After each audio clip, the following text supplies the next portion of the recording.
दोस्तों नमस्कार। दोस्तों आपका फिर से हमारे यूट्यूब चैनल में बहुत बहुत स्वागत है। दोस्तों सभी साथियों को मौनी अमावस्या की बहुत बहुत शुभकामनाएं। मौनी अमावस्या सनातन धर्म का एक अत्यंत पावन व्रत पर्व है। इसे माघ मास की अमावस्या भी कहा जाता है। इस दिन मौन स्नान दान और पूजा का विशेष महत्व बताया गया है। महत्वपूर्ण खास बात इस दिन मौन रहकर किया गया जप और ध्यान कई गुना फल देता है। और इस दिन खासकर दान जरूर करें। अन्न वस्त्र काले तिल गुड़ चावल कंबल या धन का दान शास्त्रों में कहा गया है। मौनी अमावस्या के दिन दान करने से 100 गुना फल देता है। प्रिय साथियों, कथा को अंत तक अवश्य सुने। यह कथा है एक ऐसे गांव की जहां प्रकृति अपनी अनुपम छटा बिखेरती थी। कल कल करती नदियाँ, हरे भरे खेत और सांझ ढलते ही मंद पवन की बहती मधुर लोक गीतों की धुन। किंतु इस रमणीयता के बीच एक भीषण अंधकार भी पनप रहा था। एक ऐसा अंधकार जिसने पूरे गांव के जीवन को निगल लिया था। नियति ने ऐसा खेल खेला था। नियति के विधि से बचना किसी मनुष्य के बस की बात नहीं है। उस गांव में एक व्यक्ति रहता था जिसका नाम था भैरव। नाम के अनुरूप ही उसका व्यक्तित्व था, भय और रौद्र। भैरव की क्रूरता की कहानी दूर दूर तक फैली हुई थी। उसका हृदय मानो पत्थर की एक ठंडी और कठोर शिला बन चुका था, जिसमें दया करुणा ममता या प्रेम का अंश मात्र भी शेष नहीं था। सुबह की पहली किरण फूटते से पहले रात के गहरे आवरण तक उसका जीवन केवल एक ही ध्येय से संचालित होता था। वह बीरा दूसरों को कष्ट देना, उनकी आहों में उनकी सुख की तलाश करना और हिंसा को ही अपना धर्म मानता। गांव के लोग उसे देखते ही सहम जाते। छोटे बच्चे उसकी छाया से भी दूर भागते। महिलाएं घरों के भीतर दुबक जाती और पुरुष भी उससे आंखें मिलाने से कतराते। हाय रे, यह कैसा मानव है। लोग मन ही मन सोचते, क्या इसने कभी माँ का दूध पिया होगा? क्या कभी किसी ने इसे प्रेम से पुकारा होगा? उसके काले कर्मों की फेहरिस्त इतनी लंबी थी कि गिनना मुश्किल था। चोरी तो उसके लिए हर रोज का नियम बन चुका था। मानो सांस लेना जितना स्वाभाविक, किसी गरीब किसान की मेहनत से उगाई गई फसल को पल भर में उजाड़ देना, किसी विधवा को के अकेले सहारा उसके बचे खुचे गहनों को छीन लेना, किसी असहाय पथिका को लूट लेना और उन्हें लुहलुहान कर छोड़ देना, हंसते हुए आगे बढ़ जाता था। यह सब उसके लिए एक खेल मात्र था। भैरव, अरे ओ भैरव, एक बार एक बूढ़ी माँ ने अपने इकलौती बीमारी के लिए बचाए हुए पैसे बाजार में बेचने के लिए जा रही थी। बेटे, मेरे पास कुछ नहीं है। मेरी बीमार बेटे के लिए यह थोड़े से पैसे ही हैं। इसे मत ले जा भैरव। उनकी आंखों में आंसू थे, होंठ कांप रहे थे। पर भैरव ने उस बूढ़ी माँ की ओर ऐसे देखा था जैसे वह कोई चींटी हो। यह क्रूर मुस्कान उसके चेहरे पर फैल गई थी। बीमार बेटे, तो क्या मैं उसकी दवाई खरीदने जाऊंगा? दे जो कुछ भी है, और एक शब्द भी नहीं कहकर उसने झटके से उसके हाथ से वह पोटली छीन ली और एक जोरदार धक्का देकर उसे जमीन पर गिरा दिया। उस बूढ़ी माँ की चीख सुनकर भी उसका हृदय तनिक भी द्रवित नहीं हुआ। उसे उस माँ की आंखों में मौत का साया नहीं बल्कि केवल अपनी विजय दिख रही थी। एक और घटना, गांव में एक छोटा सा परिवार था, पति पत्नी और एक मासूम बच्ची। पति शहर से लौट रहा था कुछ समय और बेटी के लिए एक छोटी सी गुड़िया लेकर। रास्ते में भैरव ने उसे रोका। जो कुछ है निकाल दे। उसकी आवाज़ में क्रूरता का विष था। उस आदमी ने गिड़गिड़ाते हुए कहा, भाई, यह मेरी बच्ची के लिए है। मैं दिन भर मजदूरी करके लाया हूँ, मुझे जाने दो। भैरव ने एक पल भी नहीं सोचा, उसने उस आदमी पर तलवार से वार कर दिया, उसे घायल करके उसके सारे पैसे और यहाँ तक कि वह नन्ही सी गुड़िया भी छीन ली। वो घायल आदमी जमीन पर छटपटाता रहा, पर भैरव ने पीछे मुड़कर भी नहीं देखा। उस रात उस परिवार ने जो दर्द झेला था, उसकी कल्पना भी नहीं की जा सकती। उस नन्ही बच्ची ने अपने पिता को लहूलुहान देखा, माँ को बिलखते देखा। बाप रे बाप, ऐसे राक्षस तो कभी देखा ही नहीं। गांव के लोगों के मुंह से यही निकलता था। भैरव के लिए लोगों को सताना, उनकी चीखें सुनना, उनकी बेबसी देखना, यही उसके जीवन का एकमात्र आनंद था। उसके भीतर करुणा के बीज सूख चुके थे, दया का फूल कभी खिला ही नहीं था। वह जानता था कि लोग उससे नफरत करते हैं, उससे डरते हैं, पर उसे इसकी परवाह नहीं थी। उसे लगता था कि यही उसकी शक्ति है, मैं ही सबसे बलवान हूँ। वो मन ही मन दहाड़ता। एक दिन जब गांव के लोग अपने दैनिक कार्यों में लीन थे, भैरव अपनी अगली शातिर योजना बुन रहा था। एक संत गांव में पधारे। वे एक तपस्वी महात्मा थे, जिनके मुखमंडल पर अद्वैत शांति और तेज था। उनकी आंखें में ऐसी करुणा थी जो किसी भी पत्थर को पिघला सकती थी। गांव के लोग उनके चरणों में झुके और उनसे अपनी व्यथा सुनाई। महाराज, हम एक राक्षस के आतंक से पीड़ित हैं। एक भैरव नाम का दुष्कर्म आदमी है, जिसने हमारा जीना दूभर कर दिया है। हमें बचाओ प्रभु। संत ने धैर्यपूर्वक सब कुछ सुना। उनकी शांत आंखों गांव के भय और दुख को पहचान रही थी।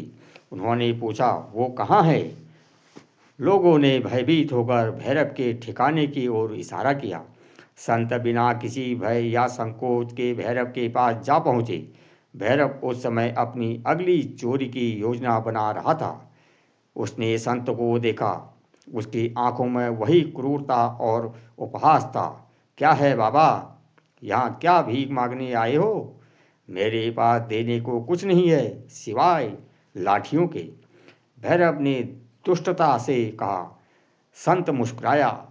उनकी मुस्कान में ऐसी दिव्यता थी कि भैरव भी एक पल के लिए सहम सा गया।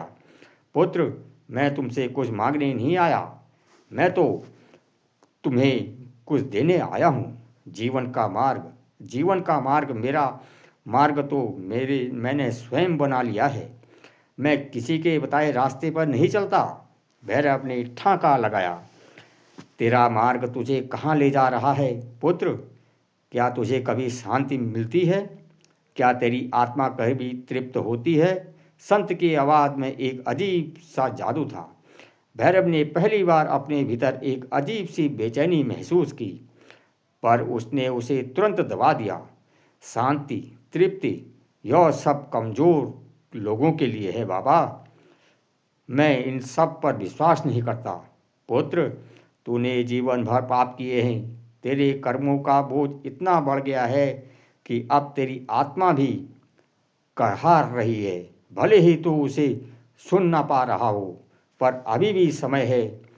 नियति ने तुझे एक अवसर दिया है, एक आखिरी अवसर। भैरव ने को संत की बातें सुनकर अजीब सा क्रोध आ रहा था, पर उसकी आंखों में पहली बार एक हल्की सी जिज्ञासा भी थी। कैसा अवसर बाबा?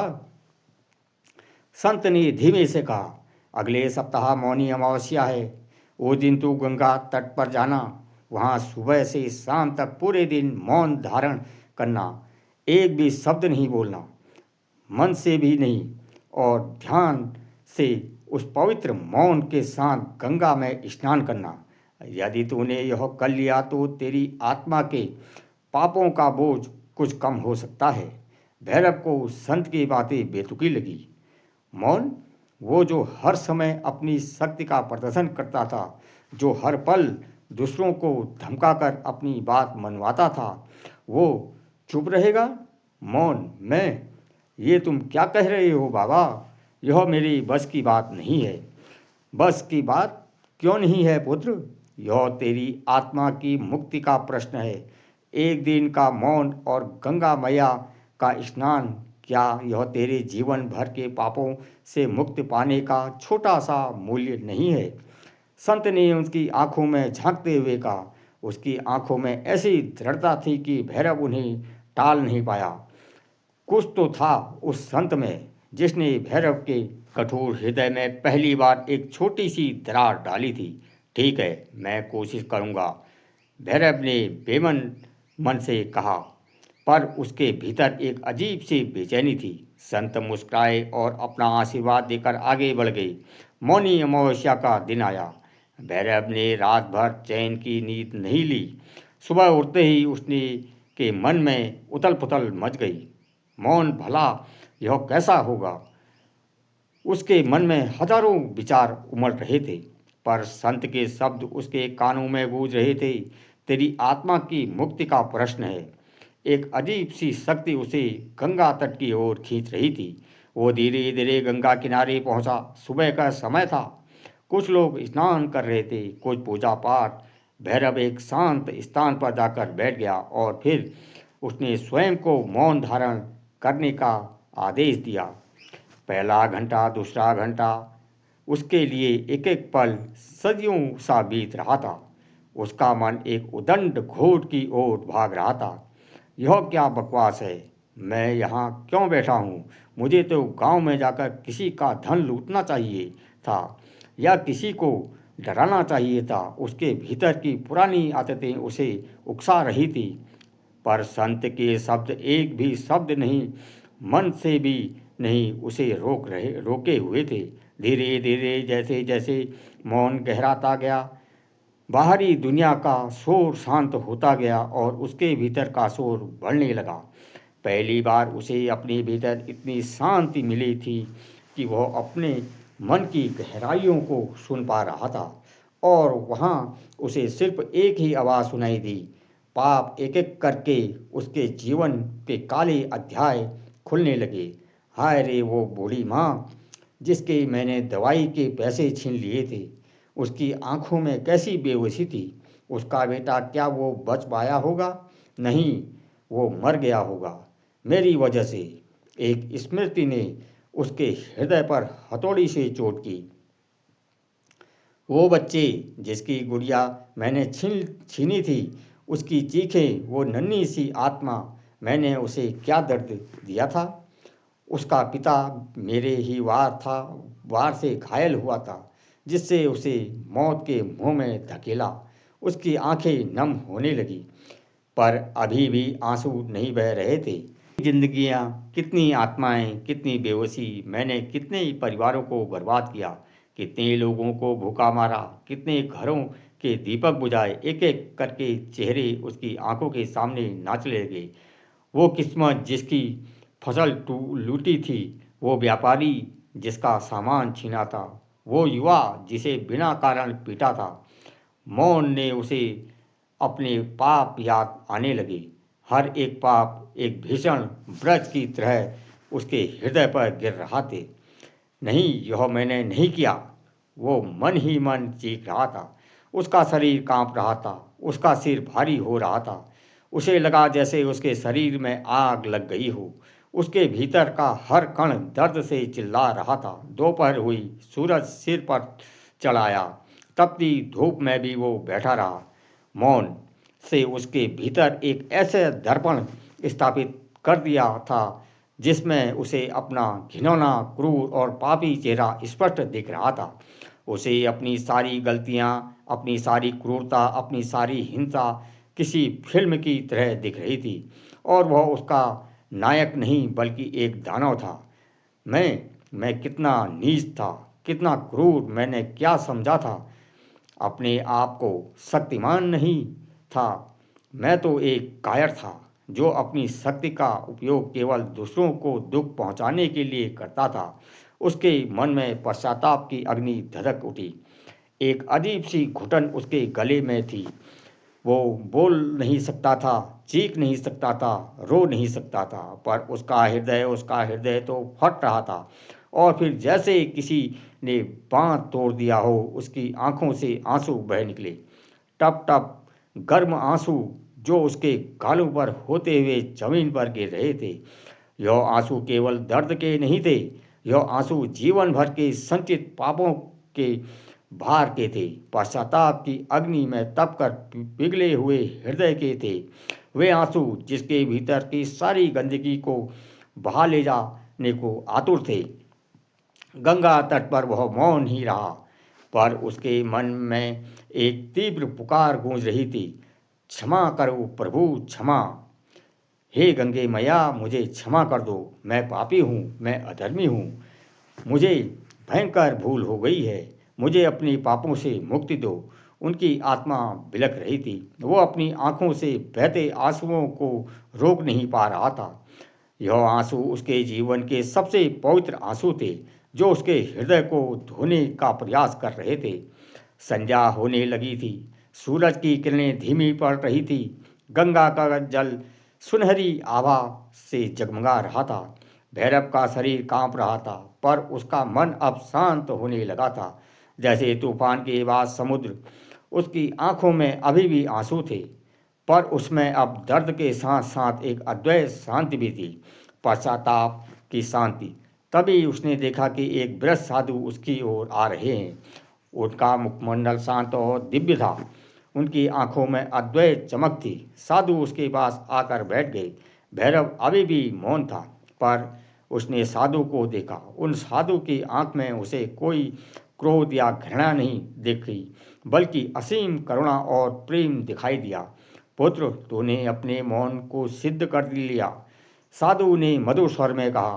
भैरव मौन ही रहा, पर उसकी आंखों से और आंसू बहने लगे। वो साधु को अपनी पीड़ा बताना चाहता था, अपने पाप स्वीकार करना चाहता था, पर उसका मौन अभी खंडित नहीं हुआ था। मुझे पता है पुत्र, तू क्यों कहना चाहता है, क्या कहना चाहता है। तेरे आंसू ही तेरी कथा कह रहे हैं। तूने जीवन भर पाप किए, पर आज तेरी आत्मा जाग उठी है। यह मौन, यह पश्चाताप, यह आंसू, यही तेरे पापों का प्रायश्चित है। साधु ने उसे सहारा दिया। अब जा गंगा में डुबकी लगा, यह गंगा मैया तेरी सारी मैल धो देगी। भैरव धीरे धीरे उठा, उसके पैर कांप रहे थे, पर उसका हृदय हल्का हो रहा था। वो गंगा के पवित्र जल में उतरा, एक डुबकी लगाई, दो डुबकी लगाई, तीसरी डुबकी लगाते ही उसे लगा जैसे उसके शरीर से एक विशाल बोझ उतर गया हो। गंगा का ठंडा जल उसके तन मन को शांत कर रहा था। उसे लगा जैसे माँ गंगा उसे अपने आंचल में समेटकर उसके सारे पापों को धो रही हो, उसे फिर से एक नवजात शिशु की तरह पवित्र कर रही हो। जब वह गंगा में बाहर निकला तो साधु अभी भी वहीं बैठे थे। पुत्र, मैं जानता हूँ कि तूने अब तक जो किया वह नीति का भीषण खेल था, तेरे पूर्व जन्मों के कर्मों का फल था और तेरे स्वयं के मोह और अज्ञान का परिणाम। पर अब तूने अपनी आत्मा को जागृत कर लिया है। तूने आज भगवान को मौन पुकार लगाई है और उन्होंने तेरी सुन ली है। भैरव पहली बार बोला, उसकी आवाज़ थर थर रही थी।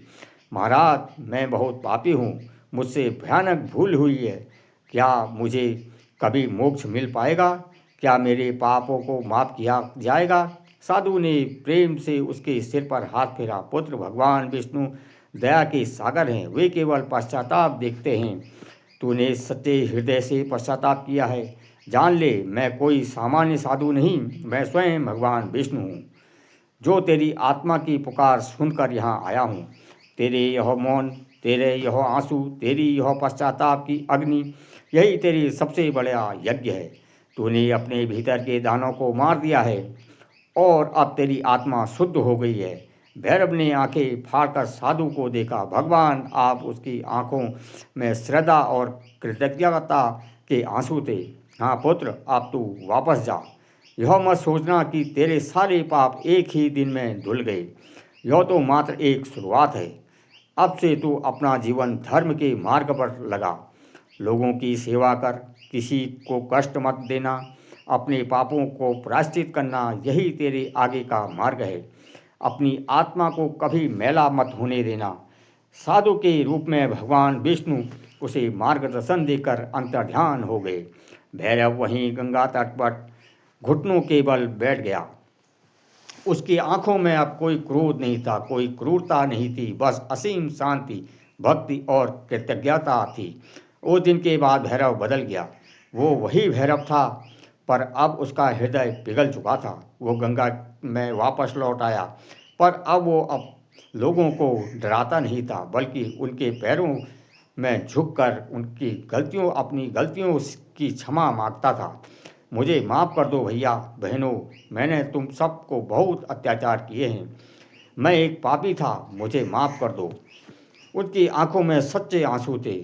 शुरू में लोगों को विश्वास नहीं हुआ, एक नाटक कर रहा है या फिर कोई नई चाल चल रहा है।